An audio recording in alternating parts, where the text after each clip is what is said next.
There are, of course, exceptions, men who truly understand intimacy, camaraderie, and connection. But let's be honest, friendship is difficult for most men.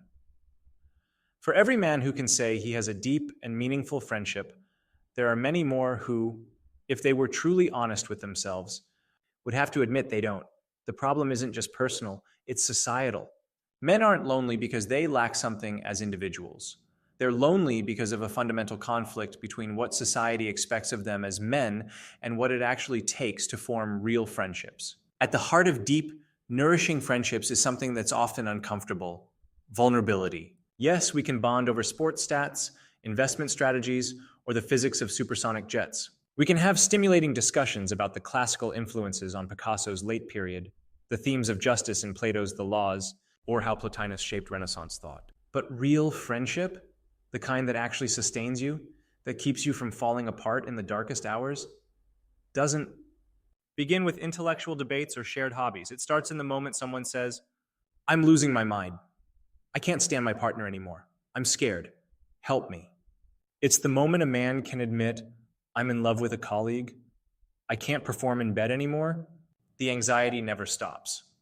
There is no real friendship until we allow ourselves to be fully seen, not just as competent, confident, and in control, but also as fragile, flawed, and scared. Until we can admit that we've been lying to keep up appearances, that the truth is far messier, more painful, more human. And here's the problem.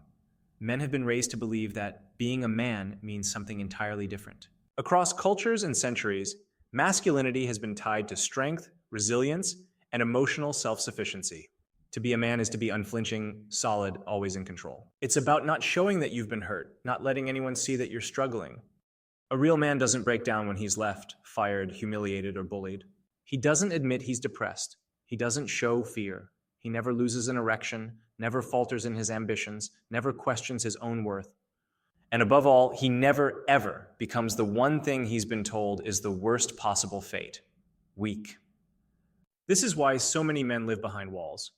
It's why they spend their lives locked in silence, avoiding conversations that could actually save them.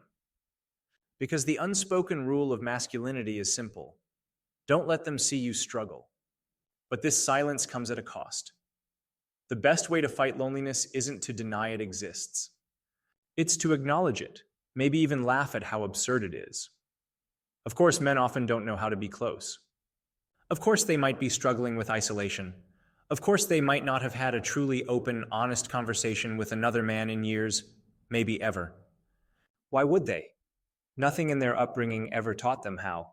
If we wanted to create a practical change, we might start with something simple, like a set of conversation cards designed for men to bring to a bar, a poker night, or a golf course. Each card would contain a question that men might desperately want to ask each other, but never feel they can. When was the last time you cried? What's something you'd tell me if you knew I wouldn't judge you? When do you feel most anxious? What makes you despair? What do you want to be forgiven for? What does the small boy inside you still feel? Most men would dismiss the idea as ridiculous, unnecessary. But imagine if even a few tried. Imagine if for once a handful of men let down their guard and had a conversation that actually mattered. History, art, and literature have proven that men are capable of immense empathy, tenderness, and emotional depth. The tragedy is that these emotions are so rarely directed toward one another. Instead, they remain buried, locked away, as men barricade themselves behind an illusion of toughness they never asked to be part of. And so, many men spend their lives lonely, not because they lack the ability to connect, but because they are too afraid to be seen as weak. They waste years defending a version of themselves that was never real to begin with, and in the end, that might be the greatest loss of all.